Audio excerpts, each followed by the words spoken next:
আসসালামু আলাইকুম রহমতুল্লাহ। এক ভাই জানতে চেয়েছেন জুতা পরিধান করে জানার নামাজ আদায় করা যাবে কিনা। এটা খুব গুরুত্বপূর্ণ মাসালা। আমরা অনেক জায়গায় দেখি জানাজার মাঠে তর্ক বিতর্ক হয়ে যায়। কেন এক ভাই জুতা পরিধান করে জানাজার নামাজ আদায় করেছে, অন্য আরেক ভাই জুতা খুলে মাটিতে দাঁড়াইয়া জানাজার নামাজ আদায় করেছে। এখন যে জুতা পরিধান করে জানাজা নামাজ আদায় করেছে তার সাথে যে ব্যক্তি জুতা পরিধান করে নাই সে ব্যক্তি তার সাথে ঝগড়া লেগে যায়, তর্ক বিতর্কে লেগে যায়। আমরা জানাজার মাঠে 3 সূরতে জানাজা নামাজ আদায় করতে দেখতে পাই। 1 নম্বর সূরত হলো কিছু ব্যক্তি আছে যারা জুতা পরিধান করে জানাজা নামাজ আদায় করে।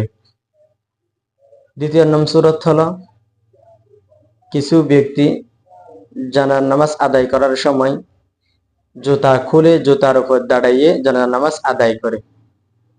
3 নম্বর সূরত হলো কিছু ব্যক্তি জুতা খুলে জুতা সামনে রেখে মাটির মধ্যে দাঁড়াইয়ে জানার নামাজ আদায় করে। এখন এই 3 পদ্ধতিতে জানার নামাজ আদায় করা যাবে কিনা, এটার সঠিক সমাধান হলো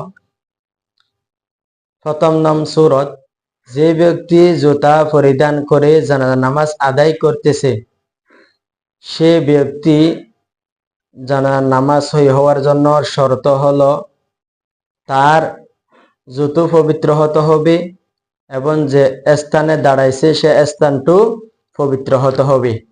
এটা উল্লেখ করেছেন আল বাহরুর রাইয়েক 1 নম্বর খণ্ড 304 নং পৃষ্ঠায়।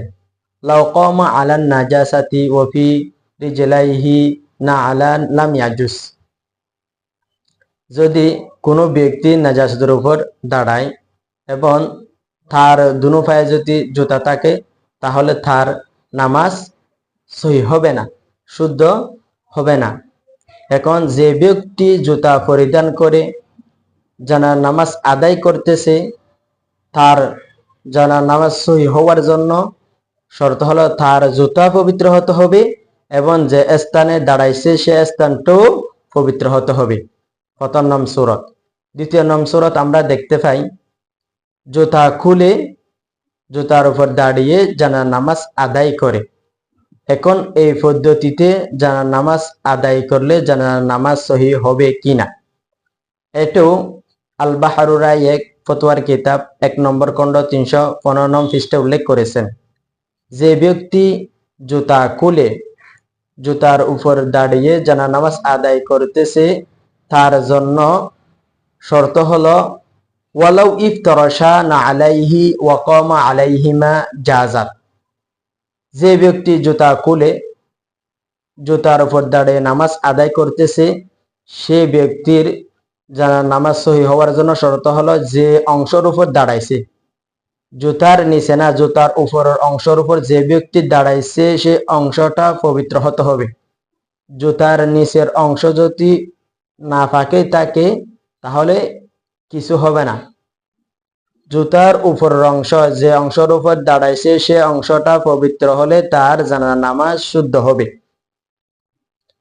এটা যদি নিচে জুতার নিচে যদি না পাক থাকে তাহলে তার নামাজ সহি হয়ে যাবে।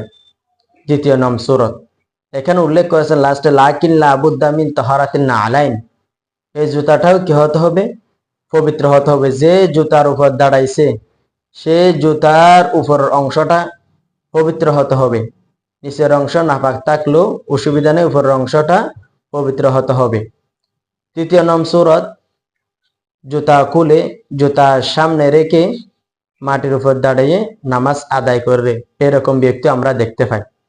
এটা কখন শুদ্ধ হবে?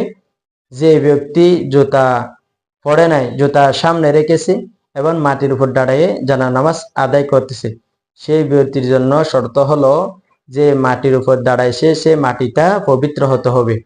যদি সেই মাটিটা পবিত্র হয় তাহলে তার জানার নামাজ শুদ্ধ হবে। ইমদাদুল আহকাম 2 নম্বর খণ্ড 745 নং পৃষ্ঠায়।